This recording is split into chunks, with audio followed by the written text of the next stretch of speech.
So nice they named it twice for 2. So nice they named it thrice for 3. So nice they named it... Cuatro. Yeah. That sounds good. Yeah. Bilingual. Bit of Spanish. We're bilingual over here. Have we started? Kind of. Depends if you want to start. Oh, well, yeah, whatever, man. I'm down. And cut to Eggs by the Eglintons now. Welcome back to Fill in the Gaps. I am Egg. Welcome back. It's been a little bit of a break, but we back. And we've got a fantastic guest here today. Podcaster turned podcastee for today. Co-host of Rats Get Fat podcast. Yep. I was about to say Fill in the Gaps. Do you want to come? Co-host of Rats Get Fat, all the way from Queensland, not Melbourne. No. My bad. Sorry, I thought it was Melbourne. Here for the West Oz Tattoo Expo, which when everyone listens to this has just been. So hopefully we saw you guys there. Big welcome to Mr. Jake Straat. How you going, bro? Woo! Hey, man. I'm good, bro. Thank you for having me on the best podcast this side of Queensland. Yeah, I appreciate it. Tattoo podcast. Yeah. Oh, well, what the... now you just... fill in the gaps. What's next? The best tattoo podcast hosted by an egg next. Yeah, that's it. Just That's going it. to keep going lower until it's just my podcast. No, it's nice to be here, man. Yeah. It's lovely to see you. Thank you. And, we're here in very cold Perth. Yeah. It is freezing here. It's been a bit chilly recently. Yeah. What was it like in Queensland before you came over? Beautiful. Nice and warm. Flex on us, I guess. Yeah. Yeah, it's beautiful up in Cairns. Yeah, it's paradise. It's where where people come all around the world to swim in the ocean and see the Great Barrier Reef and look at the Daintree rainforest and everything. It's beautiful, man. It's nice and warm. So coming over here for the expo, it's rad, but it's so cold, man. I'm like little old me's like frozen. Hence why I'm wearing a jumper. Welcome back, Elsa. We love it. Yeah, we love it. Going to be more of that. Before we get into it, please be sure to like, subscribe, rate, share the show, tell friends, family, and your besties. Thank you to the Hen House for letting us use the space. Pretty sick. Always is. And thank you to Double Cross Clothing Co. for sponsoring the podcast as well. Yeah, if we didn't see you at the West Oz Tattoo Festival, then sorry, but we were there and we're going to be there this weekend. Yeah, so, what were you doing? Yeah, what are you doing? If you didn't come and see us? Jeez, unbelievable. But hopefully everyone came and saw us, and then thanks, guys. Appreciate it. Into the episode. So, you said that your life is kind of revolving around art and everything, as most tattoo artists, and you love drawing and all of that. You also have a very businessy side of yourself. Is that correct? Is that fair to say? Yeah, absolutely. So what got you... Was there any connection between the two? Was it like seeing a gap in the industry and wanting to kind of have a business idea going into that? Or was it two separate things that just kind of happened at the same time? Yeah, it's really interesting. Growing up, I was pretty poor growing up, and so I used to hustle heaps. Okay. I used to work out different ways of making money. And I was always hungry, as in like not physically hungry, but hungry for I was like, I had to survive. I had to pay my rent, I had to pay my bills. So I always thought of other ways to like surplus my very fucking average income when I was doing like a retail job or whatever all those years ago. So learned how to hustle back then, was always hungry.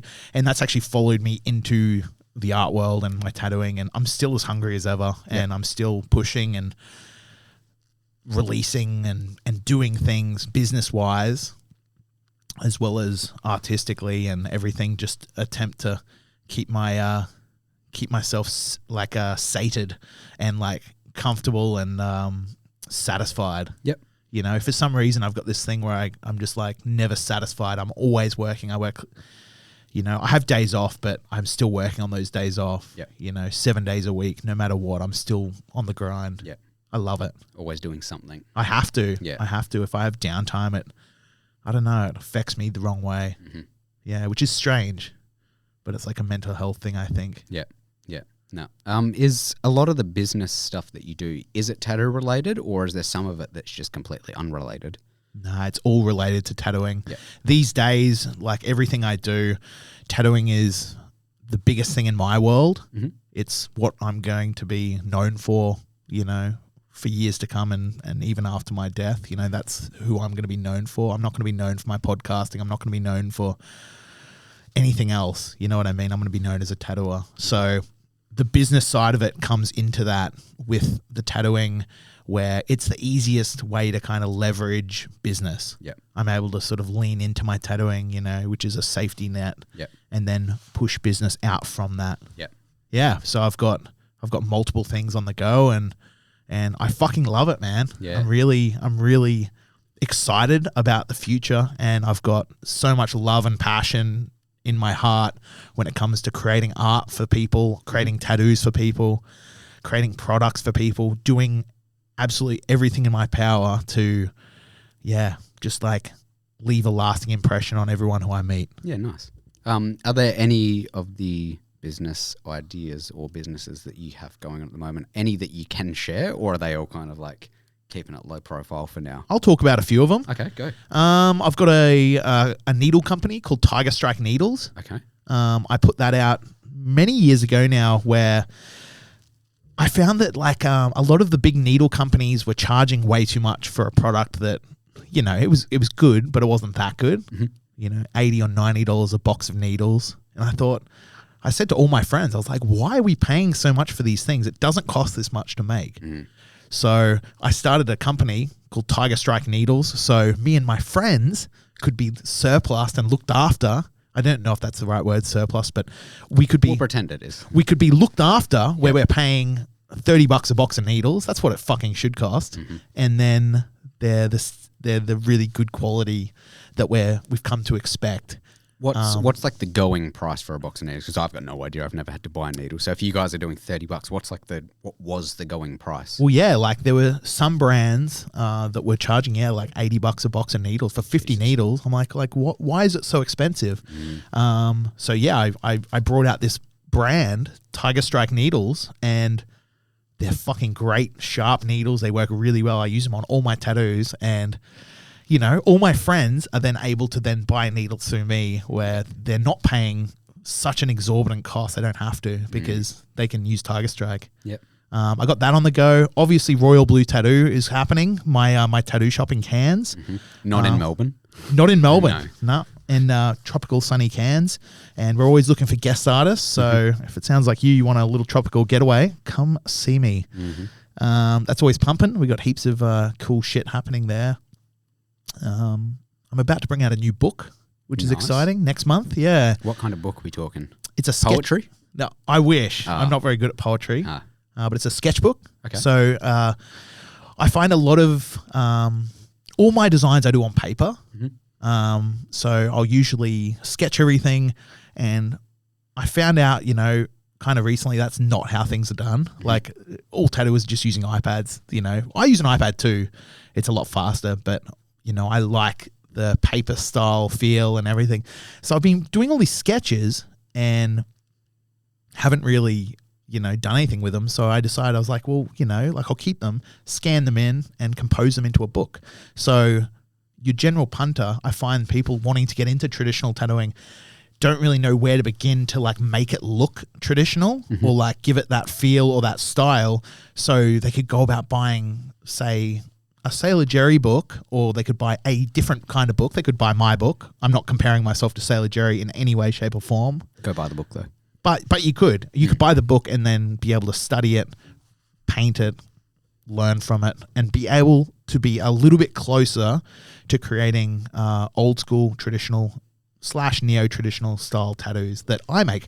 So yeah, I'm putting our book out, which is cool. That's always fun. Is that mostly directed at tattoo artists who are quite new to the industry? Or is it for people like prior to the industry wanting to go into the industry, would you say? It's for absolutely anybody. Okay. So you're absolute veteran of, you know, been tattooing for 50 years. They could buy it to look through, have it on their shelf, or you know, be able to tattoo from it. Or it's for the young apprentice that wants to learn how to do traditional tattooing, but they might be in a fucking shop that isn't a traditional tattoo shop, and they're using like a pen machine instead of coils or whatever, you know what I mean? Like they don't really know the process to like lean into traditional tattooing. So what they are currently doing might not be too close to like where they want to be. Yeah.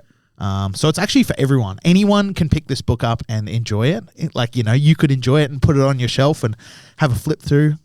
good design ideas or whatever. Anyway, Fill in the Gaps is now proudly sponsored by Double Cross Clothing Co. If you've watched this podcast before, you'd know that I love wearing some cool shirts. Isn't it a great feeling when you're walking around and someone compliments your shirt, smiles, or asks where you got it from? With free shipping worldwide, Double Cross Clothing Co. have got you covered. Their unique designs are custom made and are super comfortable because of their high quality material. You can shop for your own eye-catching shirts and hoodies by visiting doublecrossclothingco.com or via the link in their socials at Double Cross Clothing Co. on TikTok and Instagram. Thank you to Double Cross Clothing Co. for sponsoring the podcast. Double Cross Clothing Co. Cross the line, cross it twice. but so every year I put out a book, but I've got one coming out next month, which is exciting. Nice. Yeah. And a few other little businessy things, but yeah, anyway, it's not very. Those are staying under wraps for now. Yeah, I've actually got a something that we're releasing in Perth at the West Oz Tattoo Expo. It's a product called the Tattoo Flash. Which, if you're listening to this, you probably would have seen. Yes, at absolutely. The expo, so yeah, I'd love to talk about this. Can I talk about this? Go for it. Because this is going to come out after the expo anyway. Okay. So it'll already be out. Okay, so pretty much me and my friend Aaron, who owns Few and Far Collective and Few and Far Studios in Brisbane, very big and famous company. Me and him, we're avid 35mm film shot. We love it. We love taking photos. I love like snapping a photo. We took some photos earlier, you and I. I thought you were going to say 35mm something else, and I was like, relatable, 100%. Yeah. But yeah, photos. Yeah, same. Absolutely love it. Love taking photos, like with all the traveling and everything that I've ever done in my life, I don't value or have any stock when it comes to digital photography. If I take a photo on my phone of you, you put it as your wallpaper, love it forever, cherish it. Totally. Wake up to me every morning. Totally. Be over the moon, happy days. Next topic. Look, I see it though as like ones and zeros though, right? Yeah. It's ones and zeros. Now, let's say for example, all right, your first iPhone or your first Samsung, whatever kind of phone you have. Are you saying that I might be Samsung? How dare you? Fuck you, first of all. You've got an iPhone? Yes. Okay. I've got an iPhone. Samsung, this fucking guy. Okay. Yeah, I've got an iPhone. Okay. Yeah. So your first iPhone that you ever bought all those years ago, now you took photos on that phone. Where are they now? That's a good question. Hopefully gone. Hopefully. We can only hope that they're gone. Okay, well, let's say, for example, you did want to keep them or whatever. Yeah. Where are they? Are they on a hard drive somewhere or like they're on the phone still? Yeah, or? they're on the phone gone. 100%. Okay. I'd probably say the last 3 iPhones I've had, they're all in the cloud. Okay. Before that, not a chance. Okay, for sure. So all of those photographs that you took, you spent time on them. They're going to go to landfill eventually, and they're just going to deteriorate and fuck up. They're on a hard drive. It doesn't matter. It doesn't make sense. Now, with a 35mm photo, I take a photo of you, bang. It's like a physical thing, right? So then that gets developed, and you've got a negative. So I can reprint it as many times as I want, but it's a physical thing. It doesn't require any real like ones or zeros. It's nothing. It's a physical thing. It's as real as this can of Red Bull. It's as real as this microphone. I'm taking a fucking photograph of you. It's such a beautiful fucking thing, man. Now, I thought we've worked so fucking hard in our lives to like make things so seamless where everything's so easy. But do you remember like you're a young man. So like back in the 90s and stuff, you'd go to the video stores of a Friday night or a Saturday night with your mum. Let's settle. I wasn't alive in the 90s, but yes, I remember video stores. Yes. Fighting words. I'm a baby. I'm not that much of a baby. No, of course. Yeah. But that nostalgic feeling you get from going to the video shop with your parents or your family and like looking at each of them and reading them and like picking that one, that's all been like null and void due to things like Netflix. Yeah. Now, you will never get that feeling back again in your life, ever. You'll never get it. It's that special feeling. So people these days are now chasing those kind of feelings by buying stuff like vinyl records. Incredible. It's like a crazy thing. It's like imprinted in the disc. I went down a rabbit hole on TikTok the other day of like looking into how vinyls work. Like I know how they work, but I still don't get it. It doesn't make any sense. Like that feels like that should be more advanced than everything we've got now. The fact that they have like these little fucking things engraved, I guess, into a piece of fucking wax. Whatever it is, and those lines are what make the sound of someone's voice and stuff. Like, it makes total sense, but it also makes no sense whatsoever. Like, how did we go from that to everything we have now? Surely it's the other way around. Like, it blows my mind. Yeah, it doesn't make any sense. You drag a diamond-tipped needle over this scratch, and it makes the sound of whatever you've recorded. Yeah. Okay, so people are pushing into that. We want to bring back the nostalgic feeling from the 90s. We want the vinyl. We want things to not be so fucking easy. We want the video shop feeling. So me and my friend Aaron decided we put a lot of stock in 35mm film shot cameras. I do anyway. I travel the whole world. I've got photographs everywhere I've gone of the most interesting and sometimes not interesting as shit, but it's still that, and I've got it. And it's a physical thing, and I fucking own it. And so we thought, you know what would be cool? Like something like a Tattoo Expo, such a special place where there's so many great people. That's kind of where you do want to take photos, right? I thought, okay, so me and my friend Aaron have come up with this idea called the Tattoo Flash. Now we've brought a word tattoo flash from like tattoo designs on paper to then tattoo flash, like a camera flash. And we've made a 35mm tattoo branded camera called the Tattoo Flash. This is specifically made for tattoo shops, for tattoo expos. It's tattoo branded. It's got really cool packaging. It looks cool. It looks old school. It looks like old barber signage from the 1930s or something. But it's something that you could pick up and take photos with your favorite tattooers, or take photos of your leg when you're getting tattooed, or take photos of your balls in the bathroom, whatever. Like, you can take photos of anything. But is that what you were doing before? Yes. I knew it. Yeah. I got to get them developed first, though, to see what it looks like. Yeah. But it's beauty, because you take these photos, there's 27 shots. Now, it's a full mystery. You don't actually know how the photo's taken. You don't know how it's turned out until it's developed, which might be months later. It might be a month later. It might be weeks later, whatever. It might be years later. Zuz and I, my friend, co-host of Rats Get Fat. Yeah, shout out Zuz. He went and he had a camera, and we went to America with it. He took a bunch of photos. We also went to Japan with it, took a bunch of photos. Was in Australia, took a bunch of photos. Still had photos left. I was like, bro, like, how long is this camera lasting you? But it's been so long. He's finally put it in to get developed, but we don't even know what's on it. He's taken all these photos in America and in Japan. We don't even know what the photos are going to be like. That little shred of mystery is what is giving us that nostalgic feeling of like the video store, you know, the vinyl, you know, the old school. Because then you get them back, and then you get to look through all of them and see all these memories and everything. And they're vintage and they're physical. Yeah. So me and Aaron have released a product called The Tattoo Flash. Check it out on Instagram. I'll reshare the link and everything if you've got a link for it. But I will, man. I'll send it to you. Yeah. But yes, something really, really special. There's black and white photos, or there's full color. They're vintage film. So the photos you take will look like they're from the 90s. And it's something we're both really, really, really proud of. And I'm really excited to share with the world. I can't wait to get one in your hands, dude. It's going to be fun. I'll get one at the West Oz Fest. I can't wait, dude. Maybe a couple, and I'll go around, because I'm going to be interviewing pretty much everyone. So I'll go through and make sure you're one of those 27 tattoo artists that are good interviewee. Otherwise, you're not going to get in the little flash. A film shot, man. Oh, damn. I'm so excited. But I'm excited for like the idea of you taking those photos. You know, I'm excited to like see what they're going to turn out like. And it's also wonderful because like you followed me for a little bit now, right, on Instagram. So like every now and then I take heaps of 35mm shots, but like every now and then it'll be a post and I'll put like 20 photos up.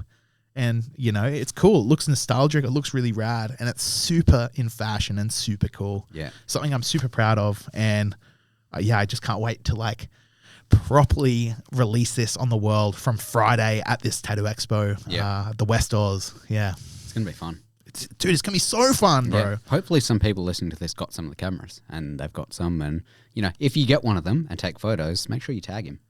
Well, yeah, there's like an Instagram page, The Tattoo Flash. So what we're going to do each month, people are going to upload their photos and then tag us, and then we're going to reshare, and we're going to just give out cameras to people who have like we're going to like each month we're going to give out a camera to a lucky person who's reshared our stuff. So there we go. Super excited, man. Stay on it. It's like a really exciting business venture that's purely out of love and grit and determination and a total passion project. Yep. We're not here to make heaps of money. We're just here to fucking bring back a little bit of that nostalgia from the 90s that we used to feel, or the video shop nostalgia, etc., etc. Yep. So yeah, exciting times, man. But Happy that's what's happening, bro. Fun as. Yeah. Fun as. And you touched on it a little bit there. In terms of the travel, what have been the like best and worst experiences, and has it been mostly business related travel for tattooing and stuff, or has there been more of the personal kind of travel with like your partner or something like that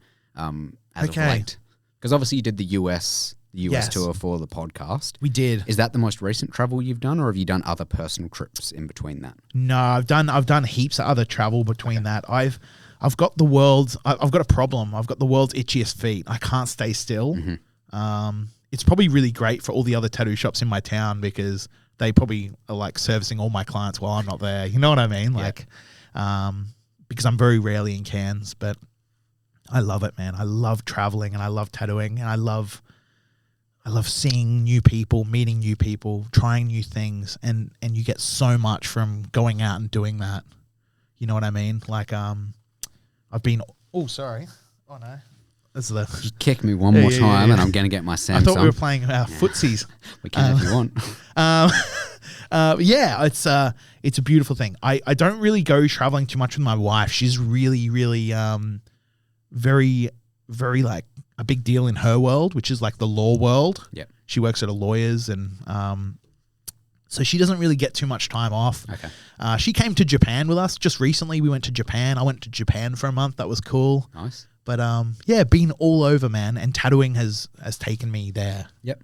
So you didn't do any tattooing while you were in Japan? It was more just a personal trip, or did you do some tattooing while you were there? No, I didn't do any tattooing when I was in Japan, but I sort of see it as like our lives are so like brutal, you know, with everything that's going on. So I try and treat myself really, really kindly, especially around my birthday. So every May, I was born in May. Every May I always Happy birthday for May, by the way. Thank you, man. Yeah. May 24th. Nah, May 12th. Fuck. Yeah, same day as Tony Hawk. There we go. And Jason Biggs from American Pie. Don't know who that is, but yeah, he's the guy that fucked the pie. I never watched American Pie. Oh yeah, don't watch it. Okay. It hasn't aged very well. It's Most like, movies haven't, to be fair. Yeah, it's a little bit like a bit gnarly. A lot of like anyway, weird sex shit. That's the story of my autobiography, but yeah. Yeah, the Weird, title, weird sex shit. Yeah. Gerbling. Yeah. Callback. But yeah, so yeah, went to Japan. I took a whole month off from tattooing, and I was just like, I'm just gonna be kind to myself, and I'm gonna explore Japan and eat the craziest fucking shit I can find. And what was some of the craziest cuisine that you found? Well, it's strange because you haven't been to Japan. Hey, Egg. I have not. Okay. So it's with food. Asia's a strange place, but because how high Cairns is, it's pretty close to Asia. So like, I kind of love heading up into Asia, and like, I've been all over Asia, and like the food, the drink is fucking weird, and it's wonderful, and it's something exciting. And are you interested in like weird foods, or like, or are you a bit of a picky eater? I'm not a picky eater. I'll try any food. It's more just a lot of the weird foods are animal products. So Totally. So I can't really eat them because I'm vegetarian. But Totally. like, I'm not a picky eater. I'll try anything. Again, part of my book. But yeah, I mean, like, there's not a lot that most of the time when people say weird foods, it's like snails or scorpions or spiders or whatever. So like, I would try them if I wasn't vegetarian, I guess. Of So, course. Yeah. Of course. Yeah. You're living you're doing the Lord's work on that one. Yeah. Yeah. Yeah. It's one way of Do you looking miss at it. meat? Not really. Okay. Like I told you, I'm not a foodie. Like, I don't care. I'll have tofu and rice and just be happy with it. So, Sure. like, I don't really give a shit. I eat for nutrition rather than taste. So Sure. easy Okay. as. But again, chicken is also my favorite food ever. Okay, of course. So Yeah.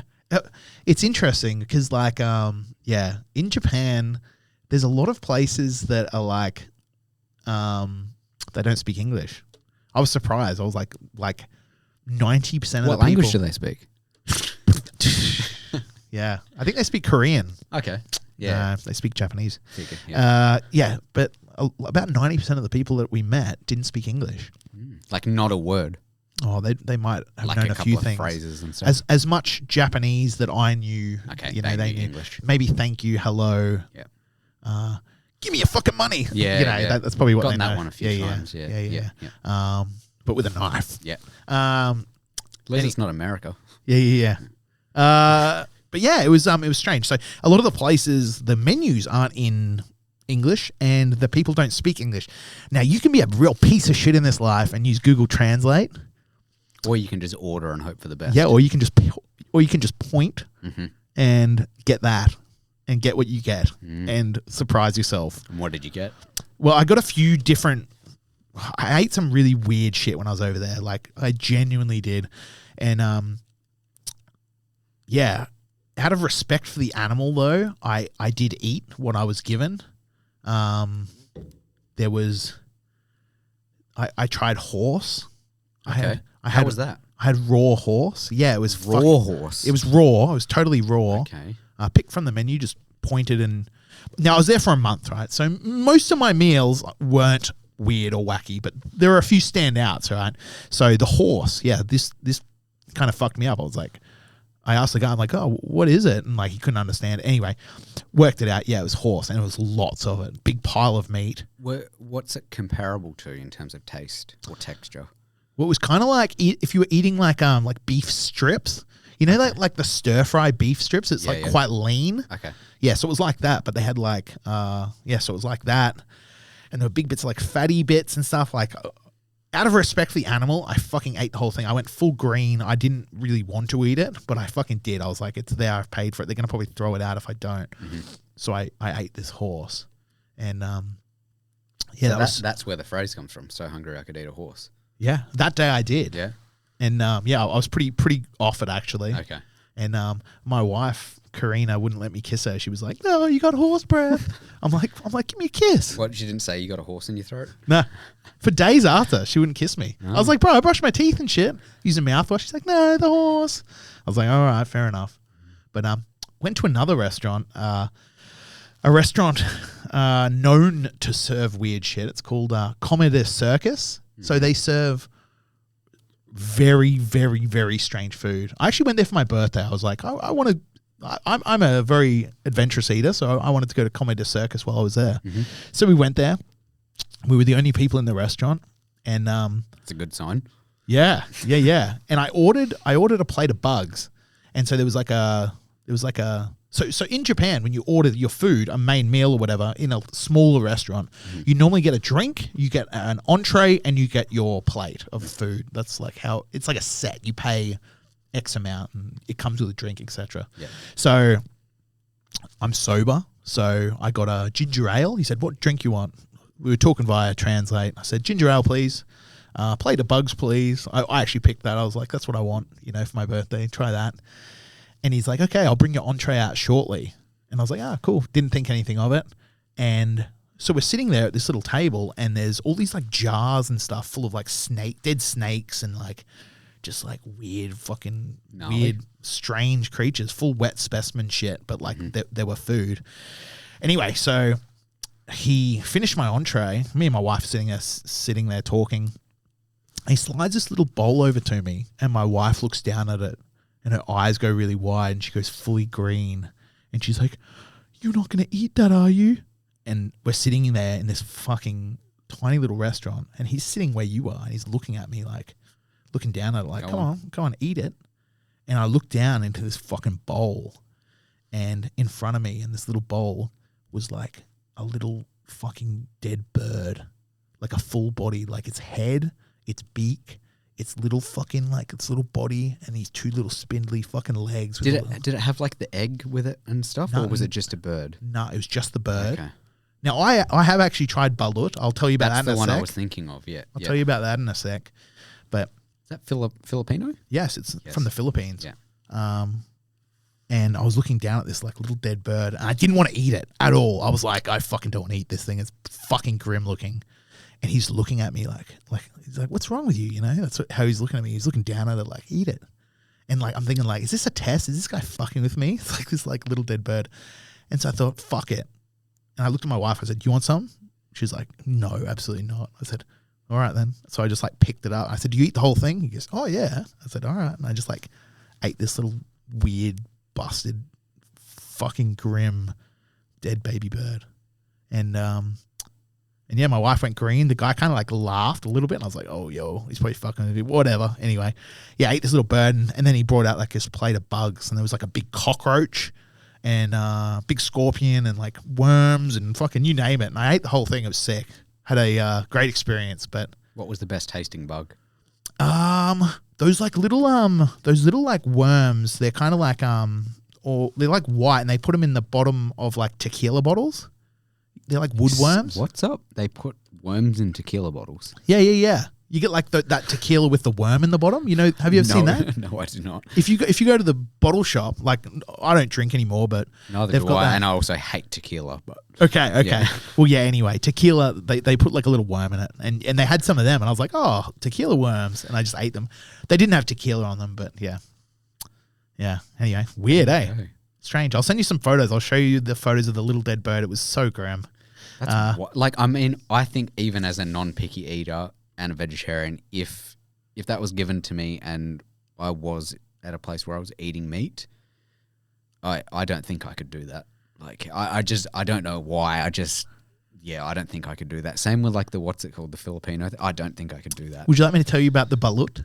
If you'd like to, go ahead. Okay, so yeah, we went to a tattoo expo over in the Philippines. This is earlier this year.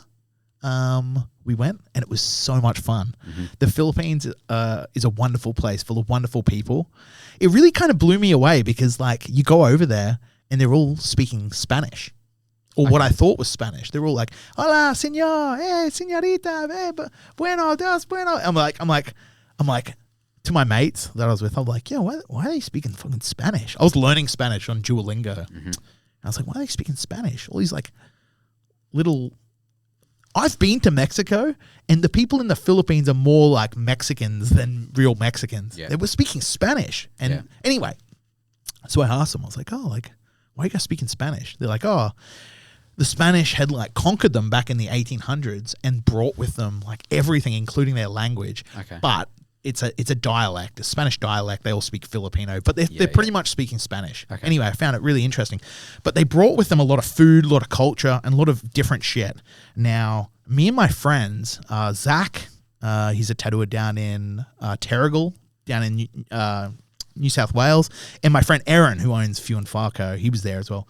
So every night, dude, we were going out to the markets looking for the weirdest fucking shit we could eat, and we were like trying to like outgross each other. So like Zach would be like, "Oh, yo, what's all that over there?" And they'd be like chicken legs, or like, you know, chicken feet on sticks, or like these like square red like congealed blood on sticks, or like just like innards or fucking whatever. You just don't know what it is. And you go, "Oh, yuck, what is that?" And then there's you walking around with a Ziploc bag full of dead birds, just picking at them. And well, dude, we were finding the most fucked shit, and we were like, "Oh, what's that one?" They were like telling us, and we were finding the most fucked, and we were like, "Give us 3 of them." And then like we just had no option. We were all just like having to eat this shit, and it was like so much fun.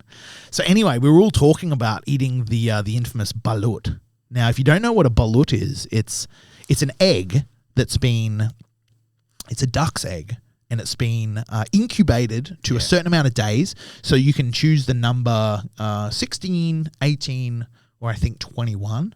Now, it's depending on what number you've gone is how grown this chicken is. This little baby duck is. Now, so we were all talking about it. We were all kind of like playing around with the idea, the balut. It was this scary fucking thing that, you know, the balut. You know, we're all eating this fuck shit, but we're not touching the balut. It's too scary. Because it is, right? It's a fucking egg with a baby dead duck in it. Right. Mm. And so anyway, so I was asking all these dudes I was tattooing these dudes, these Filipinos. I'm like, "You like balut?" They're like, "Oh, balut, very good, very good." I was like, all right. Every person I spoke to, I was like, having a conversation with, "Do you eat balut?" Yeah. "Oh, what number? What number do you eat?" 18. All right. So I was asking everyone. I was like, and then finally on the last day of the convention, I tattooed this guy and I said, "How do you eat it? Like, what's the?" I was trying to get the information. I was trying to learn about the balut before like committing to it.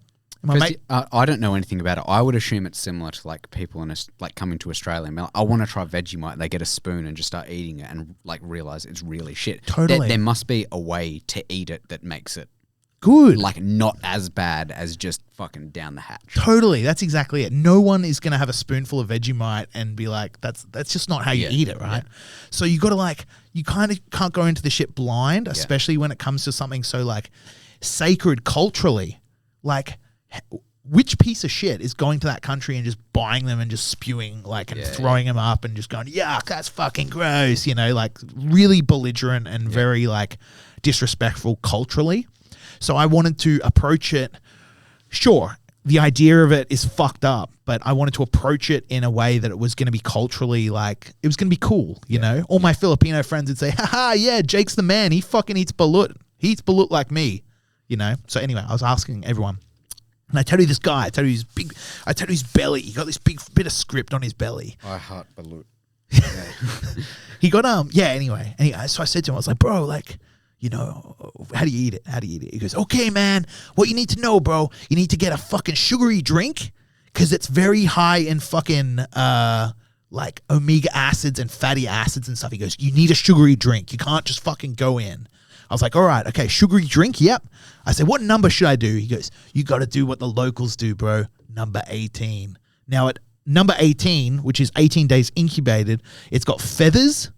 It is fully developed. You can pull it out, and it's like a fucking little baby duck. That's what it looks like. It's got a fucking beak. It's got feathers. It's got feet. It's got fucking everything. It's curled up in a little bowl in this egg. Mm-hmm. So he goes, 18. 18's a good number, you know. That's what the locals eat. Eat like the locals, right? So I'm like, all right, yep. Taking notes, mental notes. Okay, yep, 18. Yep, okay. Fizzy drink. All right. And man, like when you open it up, you just open the top and you got to pour in a little bit of vinegar and a little bit of salt. That's what you got to do. Mm-hmm. I was like, okay, vinegar and salt. He said, the people will have it there for it. I said, okay, yep, no worries. He goes, you drink the soup, which is embryonic fluid. Nice. And then you peel the fucking egg and then you eat the fucking balut. That's how you do it. Apparently, that's how locals do it. So anyway, so last night of our trip, we're going home in the morning, and I said to the boys, "We got to do it. Let's eat the balut." And the boys like, "No. Let's go to the markets first, and we'll eat some we'll warm up to the balut. We will eat the balut." I said, "Nah." I said, "It's now or never. Let's fucking do it." Now, what's interesting about it is like, yes, there are restaurants in the Philippines, but the best food is street side, including the balut. You can't find balut in a restaurant. They don't make restaurant quality balut. It's fucking street side. So we went to our local balut vendor, which was a young lady. It was probably about 500 meters from where we were staying, walking down this busy street, hundreds and hundreds of cars and scooters going past us, and this chick's just sitting there on the side of the road with this big thing of eggs with numbers. They're all just like hand-drawn numbers with a Sharpie. I said, hello, we'll grab two of them. And she didn't. It was like, I don't know, $2 maybe, $2 Australian, which is fantastic. Good value. So we thought we would maybe go somewhere where it wasn't so busy to eat them, just in case we were going to spit them up. We didn't want to seem like we were being like that, the white, you know, like the white bogan barley holiday maker. Yeah. Oh, you know? Let's try it. Yeah. And spit it out and just being walk off. just horrible and arrogant and disrespectful. We didn't want that, so we were like, okay, let's go and find like a quiet little part of the world to like attempt to eat this thing. So anyway, we did. We found a little spot. Me and my friend Zach, we sat down. We actually videoed the whole process as well because we were like, this is it. This is the craziest thing ever. You know, we're gonna eat the balut. And we like pop the lid of the egg and put in our vinegar and poured our salt, and we drank our soup, embryonic fluid, and it was delicious. It tasted like Tabasco sauce and like Worcestershire sauce, but like it was like soup. It was quite thick and it was delicious. And I was like, oh, that's not so bad. So we peel the eggs and I'm looking at it and it looks like a little alien. It's really fucked up. It's all veiny and fucked. And my mate's like, oh, I can't look at it. It's so fucked. And I'm like, oh, dude, we just got to fucking eat it. Anyway, so my mate, he's like, all right, on 3, let's go. And he's just like, 1, 2, 3, and smashes it and starts eating it. And then my mate Zach's just like, wow, like spits his out. He's like, yuck, that's so fucked. And I end up, I'm just like not looking at it. I'm just like eating it. And I end up giving Zach the other half of mine because he'd gotten rid of his or whatever. Not being belligerent or rude or anything. He just couldn't get past what it looked like. It looks really grim. So I gave him half of mine, and we both sat there quietly and we just ate it. And you know what, man? A million people couldn't be wrong. It was delicious. I would 100% do it again. Every single day of the week, it was delicious. On a scale of like 0 to 10, 10 being like the best food you've ever had. Like, was it delicious compared to what it looks like, or was it like genuinely like a good meal? It was a really good meal for something roadside and something that like I don't think so many people would eat it and enjoy it if it did taste bad. Like, they're just not going to do it.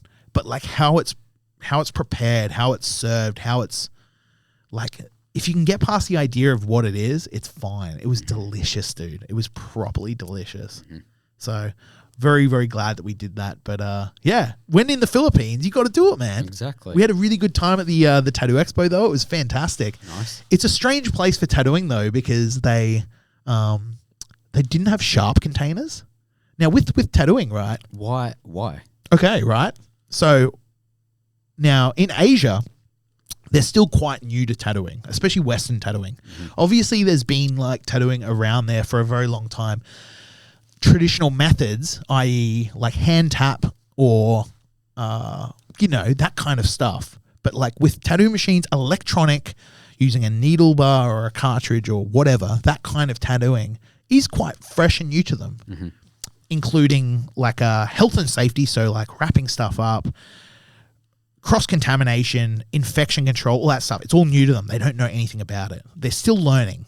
And the only way they're going to learn is from people telling them, if they're doing something wrong. But what blew me away was, there was no sharps containers. Now, in Australia at an expo, you'll usually have a little yellow canister. And so when you finish your tattoo, you'll take your dirty needle, which is, contaminated and whatnot, with gloves on, of course, and you'll put it into the sharps container where it's not going to possibly stab anyone. Now, in the Philippines, at this tattoo expo, I was like, oh, there's no sharps containers. What do we do with our needles? I was talking to the other tattooers. They're like, what do you mean, man? They're like, just put it in your bin. And I was like, oh, okay. I wasn't really cool with that. So I had like a bottle of Coke that I'd finished, and I was just using the Coke bottle. And then at the end, we did it up and we taped it up. So it was like, couldn't hurt anyone. Anyway, they're putting it in their bin. And because there was no refuse, we were in Cebu. We're in Cebu City. And there's no refuse. There's no bin pickups. So what you would do, I didn't do this, but what other people were doing was grabbing their bin bag filled with contaminated waste and blood and ink and soiled cloth and everything else, you name it, probably sickness and disease in there, with dirty needles. They would walk out the back of the convention center and just yeet it into the lot. And in the lot are all these people digging through the bags, including kids, digging through the bags looking for shit to like buy or sell, stuff that they can clean up and sell or whatever. And I was like out the back, couldn't believe it. I was like, there's little kids rummaging through bloody and horrible stuff, potentially getting stuck with these needles. Yeah, that's fucked. It's pretty horrible, eh? Yeah. But it's a really interesting time in like tattooing overseas and in Asia. They are properly starting to learn how the West is doing it. Yeah. Where we're bringing in health and safety. We're bringing in information on infection control and stuff. But that blew my mind. Yeah. Pop your needle in your bin, throw it into the lot. At the end of the expo, I ended up just tying all my bags and I just left them in my booth. I was like, I'm not going to go and throw this in the lot and contribute to this. But very interesting place. Beautiful people. Yeah. Really, really cool, man. It's like a really strange place. You can do absolutely anything there. Yeah, that's wild that there's rummaging through the like rubbish and everything though. Because I mean, like needles bad enough, but like, what else could be in there? Like there could be anything in there, and like, is there like a big problem with diseases getting spread over there and everything? Of course, man. I imagine there would be. So well, there's no like, it's such a poor country that people are trying their absolute hardest to make ends meet. They really are. There's no healthcare. There's no bullshit. There's nothing like what we've got here. people, it's kind of nice that there's like a lot of community. People are like, they band together and they help each other. You know, like if your neighbor has food, you're probably going to have food as well because they're going to share it with you. Yeah. It's not like a cultural society where we have in Australia where it's like, I'm on my hustle, you're on yours, someone else is on theirs. You know, it's like just stay in your own lane and just like hope for the best. It's like, okay, well, like, you know, I've got some money today, so Egg, if you're hungry, I'll feed you and we'll buy you coffee, and then maybe tomorrow, you know, it's all communal, which is beautiful to see. But yeah, it's really interesting because like, yeah, I don't know, it's a really interesting place. We went and did some like really awesome shit, man. Like you go to the cemeteries there and they do bone stacking. So they have like skulls and bones and stuff like on the outside of the graves. This is Philippines? In the Philippines. Yeah. Yeah, man. It was so sick, dude. Like I think a lot of people usually only go to the Philippines for like sex tourism and shit. And there's probably a lot of that out there. I actually didn't know that was a thing in the Philippines. So there you go. Yeah. Like a lot of weird old dudes will go there and like do some weird shit with them. That's just weird old dudes. They'll go anywhere and do that. Totally. Yeah. Totally. But man, yeah, the Philippines was sick. All right. I'll let you go soon, but we'll just do some fun little would you rathers and rapid fire questions. I'm excited for your would you rather because you said you've got a good one, and I've come up with a rat related one just for you. So it's Rats get fat. They do indeed get fat, or maybe they get something else. Who knows? Wait about 10 minutes and you'll find out. Okay, 3 rapid fire questions first. First one, what is your favourite ice cream flavour? And I'll allow 2 answers. We'll go, one answer is a shop that's just got basic flavours, just like your basic 10, 15 flavours. What one are you choosing? And at this shop where it's got any flavour you can possibly imagine and have ever had, what one are you choosing? So what are your 2 answers? Choc mint. That is fucking foul. Get off my podcast right now, you disgusting little fuck. Dude, the real recognize real, man. Only the real know how good choc mint really is. I think you meant to say bad there, sorry. It's Hold on, what's your awful. favorite? Not mint. I would rather eat any other flavor than mint. Any other flavor. Strawberry is mine.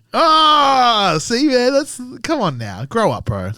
Oh, it's a childish one, 100%. That's why it's so good. I'm not eating... Like, that's an undeveloped palate, bro. Absolutely. I'm not eating ice cream to try be like sophisticated and grown up. I'm eating it because it tastes sweet and it's yum as fuck. Yeah, for sure. Strawberry is good. It's amazing. But, yeah, I don't know why, man. I'm pushing the choc mint. That's my jam. I love it how it's green. I love the color of it. I love green as well. Hate mint. Yeah, right. Okay. Yeah, it's really good, man. It's like complex because you like eat it and it's like sweet, but then it's like cold and then it's like got the coolness of the mint. It's fucking insane, man. Yes. It's like the ginger beer of ice cream. You know, ginger like, beer, also trash. No, but ginger beer is complex. It's cold and it's like it's layered. It's fucking fucking sick. It's so like Is complex like your weird word for shit or like no, man. It's like it's layered. There's more to it. It's exciting. Ginger beer will give you like it's like a bit of a kick at the end, you know. Ginger beer gives you wings? Is that Yes. Oh, or is that something else? Is that a different drink? Not sponsored. Yeah. Shout out Fizz. Yeah. Oh, yeah, for sure. Yeah. She's been on the Red Bulls for many years. Yeah, many. Probably longer than I've been alive. Yes. Would be my guess. Yeah. Yep, for sure. Nice. Yeah. Always good for the heart. Yeah. Yeah, choc mint anyway. That's my solid answer and I'm sticking to it, all right? Fair enough. Is that your basic answer and your like anything is available answer, Dude, or are you choosing another one for your If I'm going to the really, really special kind of ice cream store, I'm going to say, "Hello, sir. I'd like a scoop of a choc mint, please." Okay. Yep. So because I know that the mint will probably be like a Himalayan mint and the Himalayan mint. Okay. and the choc will be like South fucking African Nicaragua.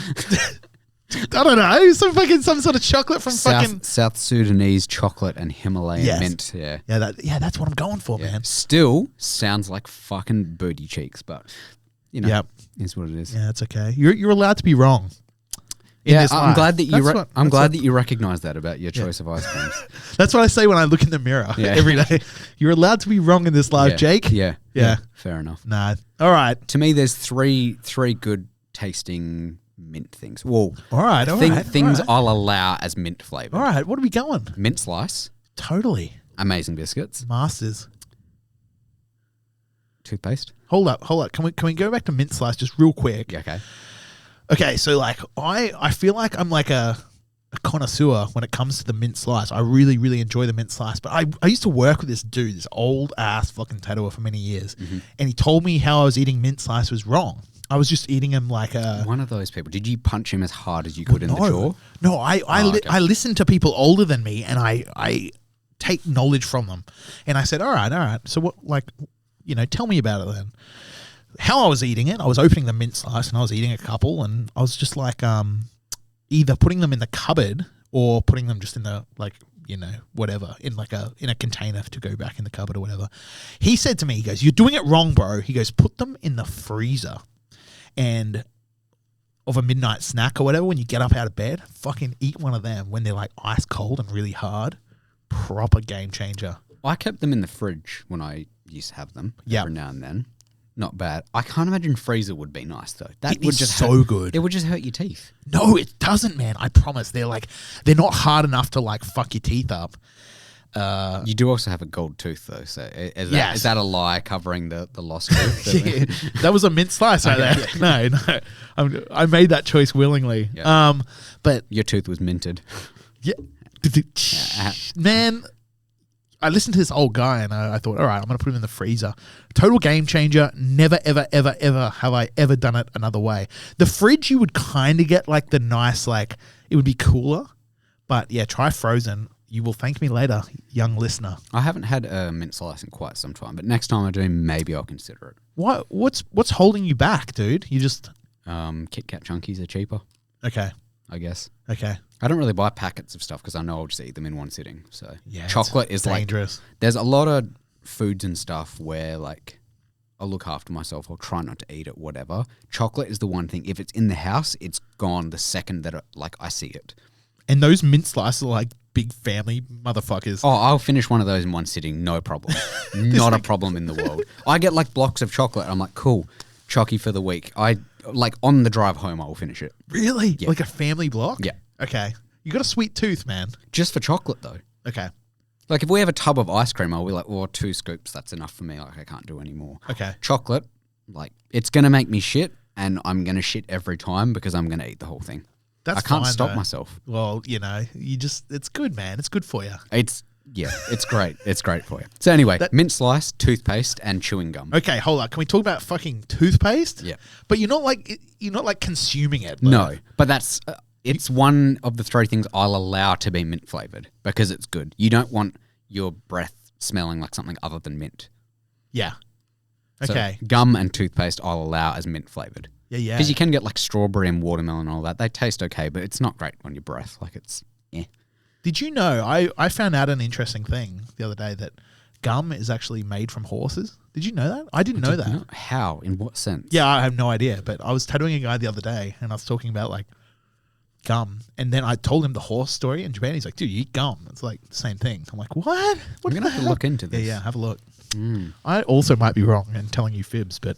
I'm going to put right there a screenshot of either you being wrong or you being spot on. So, whoa, look at that. You were spot on. Or, whoa, look at that. You're a fucking idiot. That's not even close to right. Yeah, it's definitely. Call back to like episode 6 of this podcast or something. I had Lula and Sammy on from Uncrowned Ink.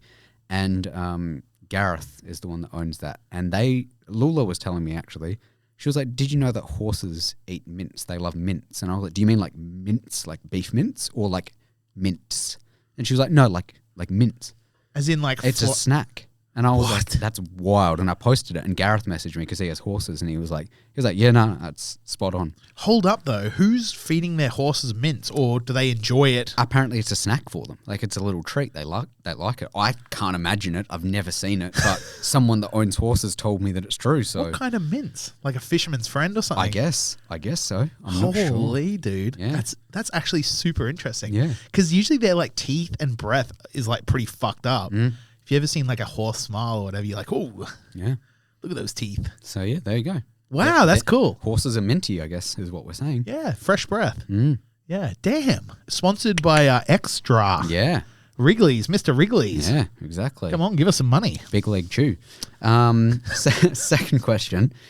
Who is someone that you wish you had the chance to tattoo? It can be family member, celebrity, anyone that you've never got to tattoo. Who's someone that you wish you had the chance to tattoo? And they just said, like, tattoo whatever you want on me. Other than a horse. No, I would never tattoo an animal. They'd be, unless they wanted it, unless they could talk and say, hey, bro, I'd love a tattoo and I'm willing to sit here while you do it. And it's not like, it's not like animal cruelty or anything. Yeah, probably someone like, I'd love to tattoo like Ozzy Osbourne. Oh, yeah? I think. Sorry guys, quick editor's note. This was filmed prior to Ozzy Osbourne passing away. We weren't trying to be insensitive by talking about recent events or anything like that. So just keep that in mind. Anyway, enjoy the rest of the episode. So he was at that festival not long ago. The one in Berlin, I think it was.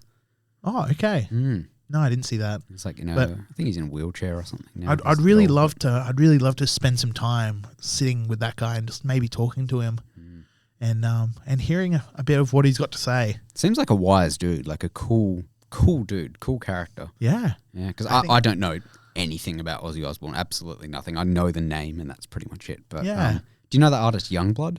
Yes. So there was like a video of him backstage meeting Ozzy Osbourne. He was like, thank you for everything you've done. Like, you brought me out of my shell. You made me confident enough to make music. And I got you this, and got him like a gold, silver, and diamond chain. Oh, that's nice. And it was like cool, and like put it on him, and he was like treating him like a grandpa. And I was like, that's cool. Don't know anything about Ozzy Osbourne, but yeah, sick. He did a lot for the world of music. There's a really interesting story. I read his autobiography, and one of my favorite stories from it. This fucking cracks me up to this day. So he's like sitting in. They got like a sort of like a villa anyway up in the hills somewhere of LA or whatever, to write a new album of Black Sabbath. Anyway, so they're all sitting around, and what are Black Sabbath known for? They used to get fucked up on drugs. That was their whole thing. So apparently Ozzy had a big mountain full of cocaine, and all the boys had big ounces of weed and everything, and they're all just like all fucked up. Anyway, so he's like sitting there and he's fucked up from drugs, and he's like, it's really hot in the room that he was in, so he like gets up to like turn the air conditioning down. He like presses this button on the wall to like turn the aircon down, and he like goes and sits back down, and then like a couple of minutes later, they hear all these sirens like approaching. They're like, what the hell? And there's like multiple sirens, and Ozzy like peers out the window, and there's these cop cars that are just like all pull up at like, was it like an the villa. emergency button or something? Well, yeah, the cops came out of the car, guns drawn, running up the fucking driveway, banging on the door. The housekeeper lets them in. So Ozzy's like, oh shit, puts his face in all the coke, smashes like as much as he can handle, and then he's like, you know, pushing it all up his nose, and then the guys are like trying to flush the weed and like flushing the toilet, and the toilet's overflowing with weed and water and everything, and they're hurriedly, they can hear the cops boop, boop, boop, boop, walking up the stairs or running up the stairs with their guns drawn. They think we're done here, so they're trying to get rid of the evidence of the drugs.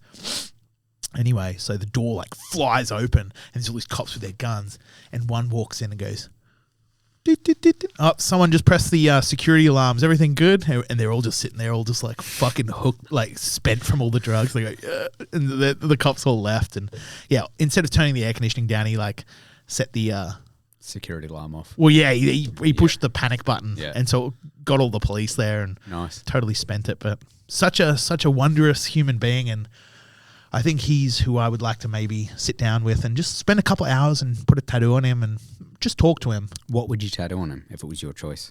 Well, I'd ask him what he would want. But if he said you choose, what are you choosing? I think I would... Just your name? No, man. No, I'd say, okay then, no worries. And I would maybe sit down with him. I'd say, let's have a consultation. Let's sit down and have some coffee together and some food. And I want to talk to you and kind of get a bit of a feel. Where are we tattooing? I'll find out where we're tattooing. And then I'll have a bit of a conversation with him, get a feel for what he likes, and then I'll go about creating him something that he's going to be really happy that he gets tattooed on him for the rest of his life. So even when someone says, whatever you want, you know, it's still just as important to like give that person something that they're going to really enjoy for the rest of their life, because I think a lot of tattooers don't do that. They just go, oh, yeah, cool. you're just going to get a skull or a rose or a fucking dagger. Or a skull and a rose and a dagger. Yeah, which is killer combo. Absolutely. You know, Yeah. but you know what I mean. Like Yeah, it's like it's important to like know what the people you're going to tattoo want. Yeah. And so that's what I'd do. Fair enough. Yeah, Happy Aussie. Last rapid fire question. If you were, being a music fan, going to a concert and you got to choose the lineup, you get to pick 2 openers and 1 main performance, who are you choosing?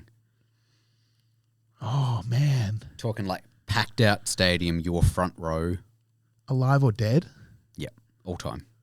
Oh man, 2 openers, 1 main performance. So we'll say openers get, I've never been to a concert, but we'll say openers get 20 to 30 minutes. sure. And the main gets like an hour and a half. Yeah, okay. So I'm gonna lump it in with my tattoo thing. Okay. And I'm gonna say that like after we finish the tattoo, I'm going to an Ozzy Osbourne show Nice. with the original lineup, which includes a bloke by the name of Randy Rhoads, who was the guitarist, he's passed away now. He died in a plane crash, which is really sad. He was very talented. So the Ozzy Osbourne band back in their prime. That's who I would want as the main headliner. Okay. And then I think for the support acts, Roadhouse.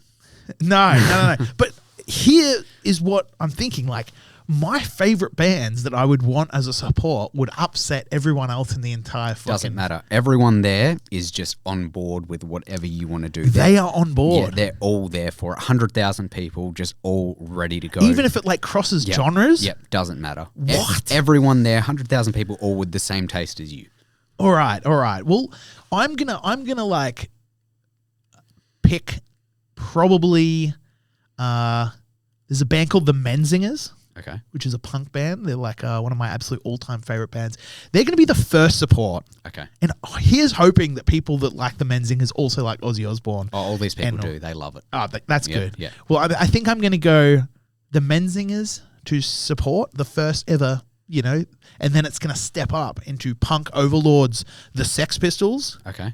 So, or the Ramones. Oh, I don't know. Can I have like a half-half? Yeah, I'll allow an hour of opening act and an hour and a half of main. You can split that up however you want. Okay, yeah. But the main performance has to be an hour and a half. Okay, I'm going, Menzingers, the Ramones first, the Sex Pistols, and then Ozzy Osbourne. Okay. So That's what 20 I'm minutes, doing. 20 minutes, 20 minutes, Ozzy Osbourne. Yeah, or, whatever. Yeah. We'll just tell the person that's only giving us 20 minutes to go fuck themselves. Yeah. And we'll do 40 minutes per band, Yeah. except for the last one, which will be an hour and a half. And we'll Fuck go till yeah. fucking dawn if we want. Yeah. Yeah. Yeah. And Okay. everyone in the crowd's on board until it goes past their curfew. Then all of a sudden they're like, hey, what the fuck is going on? Yeah. What is this? This is bullshit. I love the Menzingers and the Ramones and the Sex Pistols and Ozzy Osbourne, but I'm tired and I want to go home. And they're still doing this? Yes. Yeah. 100,000 people doing Okay, that. that's what I want. Yeah. That's the band. It's a weird lineup, but it's my lineup. Yeah. And if you like those bands, I like you. There we go. And if you don't like those bands, you should listen to them more because you will enjoy them as I do. Unlike choc mint, where the more you eat it, the worse it gets. Anyway, the would you rather. Do you want to ask yours first, or do you want me to ask mine first? You give me mine first. Okay. So, rat related, in honor of Rats Get Fat podcast. Would you rather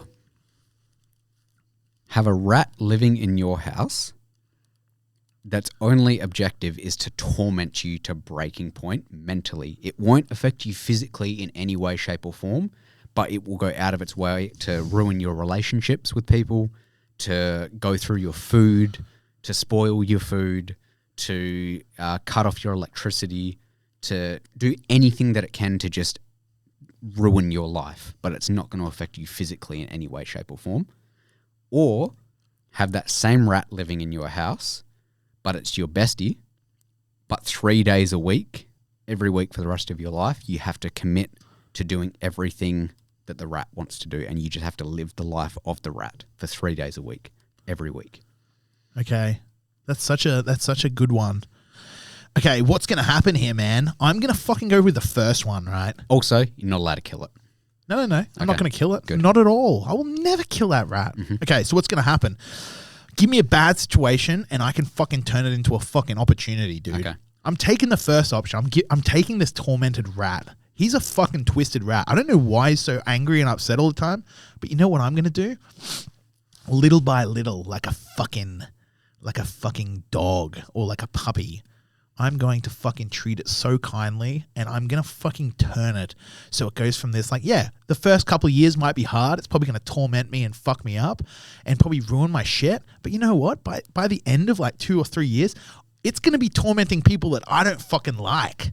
And I'm going to be like releasing him on other people and being like, haha, taste my wrath, you little bitch. He will never be on your side. Ever.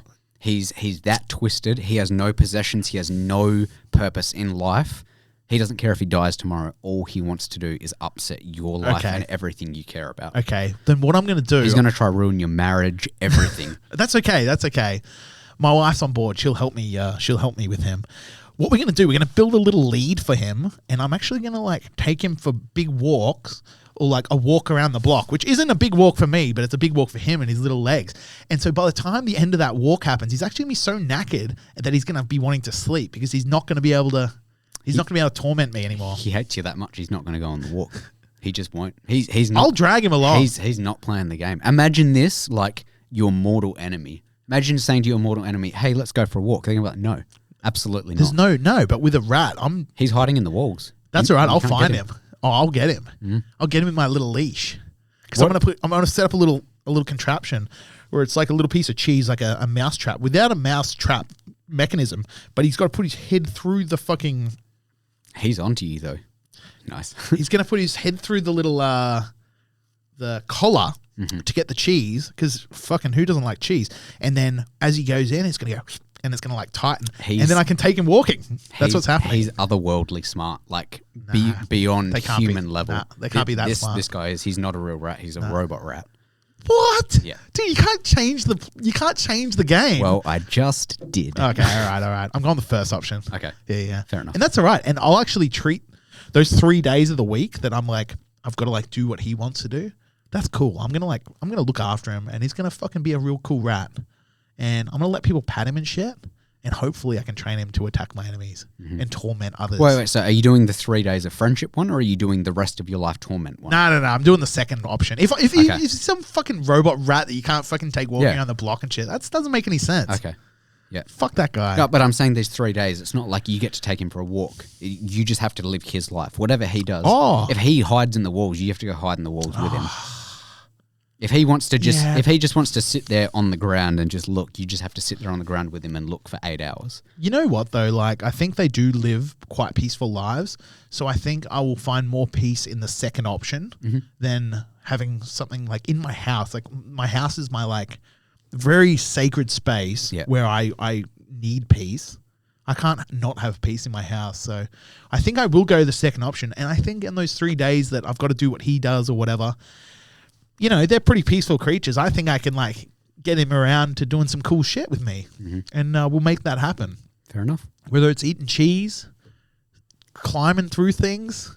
Or sitting on the floor and just rummaging. Yeah, or doing a shit on the floor. Yeah. I can do that well. Nice. Yeah. I saw it just before. Yes. Yeah. Nice. Don't say that I won't because I will. No, I won't. What's your would you rather? All right. Okay, man. You ready for this motherfucker? I fucking am absolutely ready. You ready? It better be rat involved. No, it's not at all. Okay. No, fuck that shit.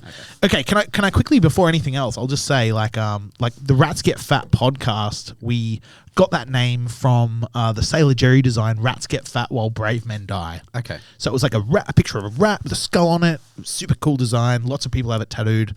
And we thought it was a cool brand name, Rats Get Fat podcast. Check it out if you want to hear more of me and my friend Zuz and a bunch of very wonderful human beings. Anyway, Rats Get Fat. Check it out. Go check it out. All right. You ready? I am. Okay.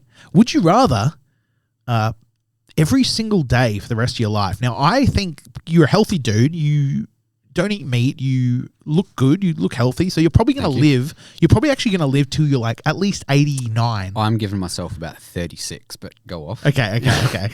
Well, that'll come before you know it, but I'm saying 89. I reckon you're going to live to 89. Okay. I don't think so, but continue. Yes. Okay. So every single fucking day from now until 89 till you fucking die, you've got to, wherever you are, you've got to make your way to a certain location, and you get, for a full hour, 60 minutes, starting, it goes beep, for full 60 minutes, a whole hour, every single day for the rest of your life, you get fucking tattooed in a different location. And I'm talking like, not with ink, so it doesn't affect anything. You're just getting dry fucking needled, whether it be between the fingertips, between the toes, back of the knees, wherever. It's a different spot every single day, but it's for an hour. Okay. So tomorrow it might be your armpit. Today it might be your face. It might be your neck, whatever. Okay. Back of the head, wherever. Somewhere on your body for a whole hour, you're just laying there and it's going dang, dang, dang, dang, dang, dang, dang, dang, and you're getting fucking kind of annihilated just for an hour. Okay. Every single day for the rest of your life. Yes. Or, so that's a pretty fucking shit option, right? That's Not great. Yeah. That's like I do have some follow-up questions, but we'll do the second option first, yeah? Especially if it's like, between your fingers or something. Like, imagine getting that done. That would hurt so much. Not great, yeah. Okay. Or the second option, you've got a year total, the span of a year, and that's it. But you've got to eat an entire private jet.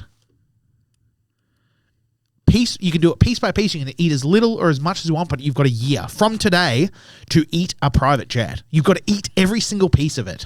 Okay. First option, do I get to choose when in the day I'm doing it? Tattooing? Getting tattooed. No. Or does it just happen? No. Do I get to choose the location on my body? No. Okay. Second one, can I use any seasonings or anything on the private jet? And will it get cut for me how I want it to be cut? Yes. And no seasonings.